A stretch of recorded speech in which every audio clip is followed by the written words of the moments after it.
여러분 안녕하십니까? CJB 아침 뉴스입니다. 충북 바이오 산업의 핵심인 오송 첨단 의료 복합단지가 중대 기로에 섰습니다. 정부가 대구 경북과의 재단 통합을 추진하는 데 이어 국회에서는 타 지역에 새로운 첨복단지를 지정할 수 있는 법 개정도 추진하고 있기 때문인데요. 충북에서는 연구개발 역량 분산과 오송의 위상이 악화되는 게 아닌지 우려하는 목소리가 커지고 있습니다. 박원 기자입니다. 지난 2009년 정부는 신약과 첨단 의료기기 개발을 위한 국가 연구개발 거점으로 오송과 대구 경북을 첨단 의료복합단지로 지정했습니다. 이후 15년 넘게 수천억 원 규모의 국비가 투입되면서 오송은 바이오 신약, 대구 경북은 합성 신약 분야를 중심으로 성장해 국내 바이오 헬스 산업의 양대 축 역할을 해왔습니다. 하지만 정부는 첨복단지가 지역 중심 산업 클러스터에 머물러 국가 차원의 경쟁력 확보에는 한계가 있다고 판단했습니다. 결국 지난해 발표한 제5차 첨단의료 복합단지 종합계획에는 오송과 대구 경북 재단을 통합하는 방안이 포함됐습니다. 행정비용을 줄이고 연구개발 역량을 결집해 위상을 높이겠다는 취지입니다. 최근 국회 법안심사소위를 통과한 특별법 개정안에는 더 나아가 오송과 대구 경북을 국가첨단의료복합단지로 재정비하고 두 재단을 통합해 국가첨단의료산업진흥재단을 설립하는 내용도 담겼습니다. 또 광주 화순과 강원 원주, 인천 송도 등 기존 바이오 클러스터를 지역 첨단 의료 복합단지로 지정할 수 있는 근거도 마련됐습니다. 시민사회단체는 처음 단지 조성 때도 민관정이 하나로 뭉쳐 어렵게 얻어낸 성과인데 공론화와 사회적 합의 없이 다시 일방적 추진을 한다면 강력 대응하겠다고 밝혔습니다.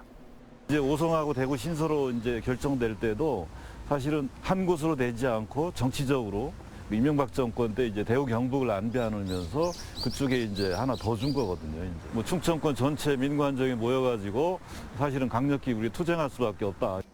충북도 또한 새로운 첨복단지가 잇따라 지정되면 국가 연구개발 예산과 기능이 분산되고 재단 통합 과정에서 주 사무소가 다른 지역으로 갈 경우 오송의 영향력이 축소될 수 있다고 우려하고 있습니다.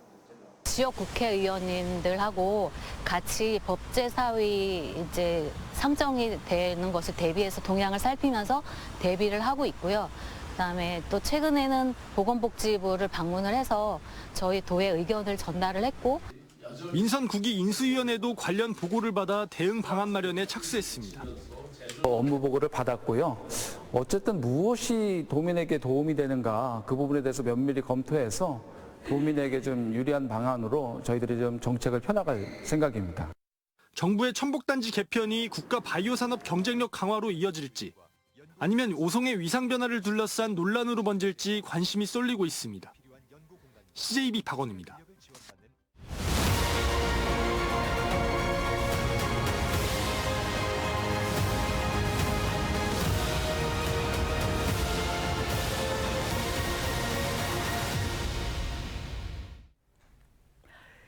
이번에는 저희 CJB가 마련한 기획보도 민선국이 새로운 4년 열린다 순서입니다.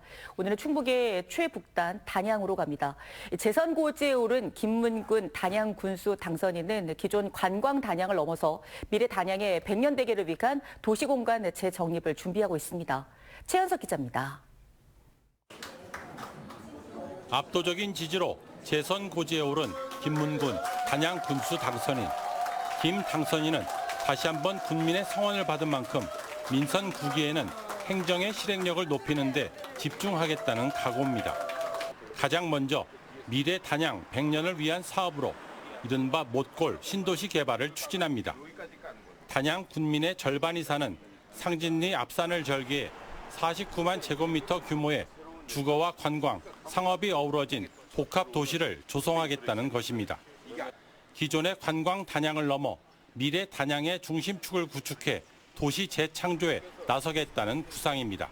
우리가 100년 대기를 생각한 추가적인 그 새로운 공간을 마련해야 된다는 그 절실한 그 감을 느끼고 있습니다.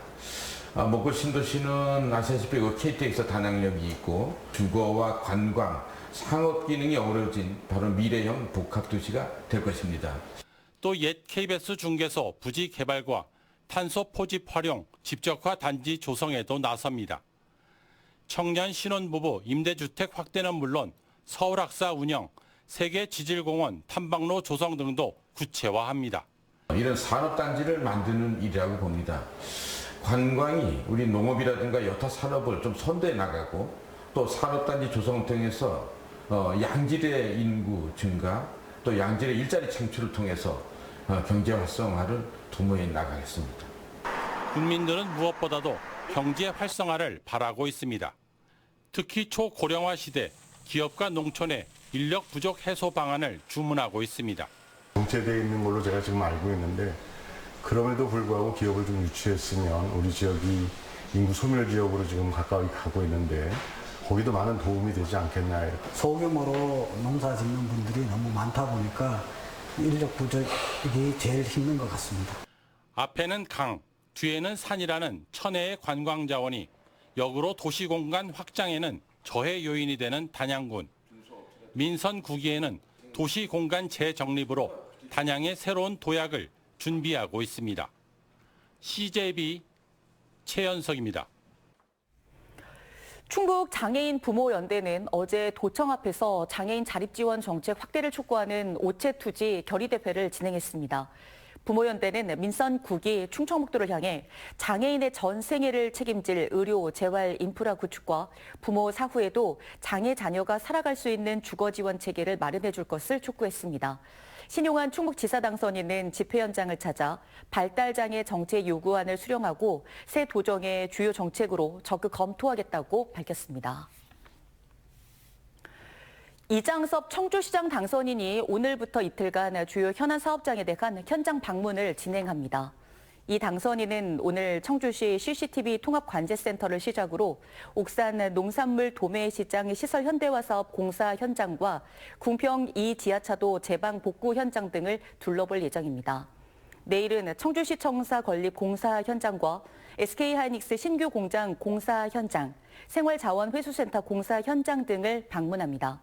특히 이 당선인은 이미 공사에 들어간 생활자원회수센터 건립 사업에 대한 백지화를 공언하고 있어 이번 현장 방문에 이목이 쏠리고 있습니다. 충북도의회 교육위원회는 임시회 기간인 오는 21일부터 2박 3일간 진행하려던 제주 현장 방문을 취소하기로 했습니다. 교육위는 어제 보도자료를 내고 당초 충북해양교육원 제주분원의 안전실태 점검과 충북유아교육진흥원 북부분원 설립을 위한 벤치마킹을 위해 제주 연찬회를 계획했지만 새의회 개원을 앞두고 있고 도민 눈높이를 고려해 일정을 취소한다고 밝혔습니다. 앞서 교육위는 12대 도의회 종료가 열흘도 채 남지 않은 시점에 소속 의원 7명 가운데 이번 6.3 지방선거에서 낙선한 국민의힘 의원 5명만 참여하는 연찬회를 추진해 논란이 됐습니다. 다음은 조금 황당한 뉴스 전해드리겠습니다. 위탁 영농을 한 농업인이 무슨 이유에서인지 한 마을에서 똑같이 위탁 영농을 하고 있는 농업인의 농산일을 방해하는 일이 벌어졌습니다. 그 수법이 참 인심사나운데요. 물탱크에 넣지 말아야 하는 비료를 몰래 넣어서 스프링클러를 막히게 한 겁니다. 이환 기자입니다. 새벽 시간 비닐하우스에 물을 공급하는 물탱크 앞으로 오토바이 한 대가 다가옵니다. 운전자는 뒤에 싣고 온 포대를 내리더니 물탱크 안으로 쏟아붓고 잠시 뒤 현장을 떠납니다. 벼 모종을 키워 농가에 공급하는 위탁 영농인 A씨의 물탱크에서 벌어진 일입니다. 다음날 물탱크와 연결된 스프링쿨러에서 물이 제대로 나오지 않았고 결국 이 모의 생장에도 차질이 빚어졌습니다. 결국 A씨는 계약 물량을 맞추기 위해 수백만 원을 들여 다른 곳에서 모를 사와야 했습니다. A씨는 이 같은 피해가 최근 3년 동안 반복됐다고 주장하고 있습니다. 큰 동네는 보다시피 이렇게 그전에도 안 죽인 건 아니에요. 막 어떻게 하다 보면 물 못 쪄갖고 가슴에 탄 것도 좀 있고 그랬는데 이렇게까지는 아니었다는 얘기죠. 피해가 반복되자 의문을 품은 A씨는 경찰에 신고했고 인근 주민 B씨가 범행하는 장면이 CCTV를 통해 확인됐습니다. 한 마을에서 똑같이 위탁 영농을 하는 B씨는 경찰 조사에서 개인적인 감정 때문에 범행했다는 취지로 진술한 것으로 전해졌습니다. 몇 해 전 A씨가 먼저 자신의 농기계에 철근을 넣어 농사를 방해했다며 그 앙금이 남아있어 그랬다는 주장입니다. 비료를 왜 넣으신 거예요? 아이 스프링클러 막히라고. 이에 대해 A씨는 B씨의 주장이 사실이 아니라며 다른 범행 동기가 있을 거라고 반박했습니다. 이처럼 범행 동기를 놓고 주장이 엇갈리는 가운데 경찰은 최근 조사를 마치고 B 씨에 대한 검찰 송치 여부를 검토하고 있습니다. CJB 이환입니다. 충주시가 산업통상부가 주관한 산업용 섬유 인증 지원 기반 구축 공모 사업에 선정됐습니다. 이번 선정을 통해 160억 원을 확보한 시는 오는 2030년까지 주더급 화공리 일원에 산업용 섬유혁신 허브센터를 구축할 계획입니다. 산업용 섬유는 자동차와 항공우주 등 다양한 분야에 활용되는 고부가가치 소재입니다. 청주시가 도심 7곳에서 운영하는 어린이 물놀이장의 개인 사전 예약을 오는 22일부터 통합 예약 시스템을 통해 진행합니다. 개인 사전 예약은 전체 수용 인원의 30%로 청주 시민만이 신청할 수 있습니다. 1회에 어린이 기준 최대 4명까지 예약 가능하고 보호자는 인원에서 제외됩니다. 이 삼국시대 유적인 충주 장미산성 인근에서 고대 방어시설인 목책성의 흔적이 처음으로 확인됐습니다. 목책성은 일정한 간격으로 나무 기둥을 세워 방어벽을 만드는 성곽 구조로 충주시는 장미산성 남쪽 700m 지점에서 마한 백제시대 축조된 것으로 추정되는 목책성 유적을 발견했다고 밝혔습니다. 이와 함께 유적지에서는 시루와 토기 손잡이, 철조각 등도 함께 출토됐으며 이들 유물과 목책성의 축조 시기는 3, 4세기 경으로 추정되고 있습니다. 지난 3월 진천의 한 가정집에 침입해 일가족을 흉기로 폭행하고 결박한 뒤 강도짓을 시도했던 3명에게 중형이 선고됐습니다. 청주지방법원은 강도 상해 혐의로 구속 기소된 A씨에게 징역 10년, 공범 2명에게 징역 8년과 7년을 각각 선고했습니다. 재판부는 피고인들은 피해자들을 결박한 상태에서 협박했고 계획적으로 범행을 저지른 점 등을 고려했지만 수사에 협조해 추가 공범을 검거하게 된 점 등을 종합적으로 고려했다며 이같이 판시했습니다. CJB 아침 종합뉴스를 모두 마치겠습니다. 고맙습니다.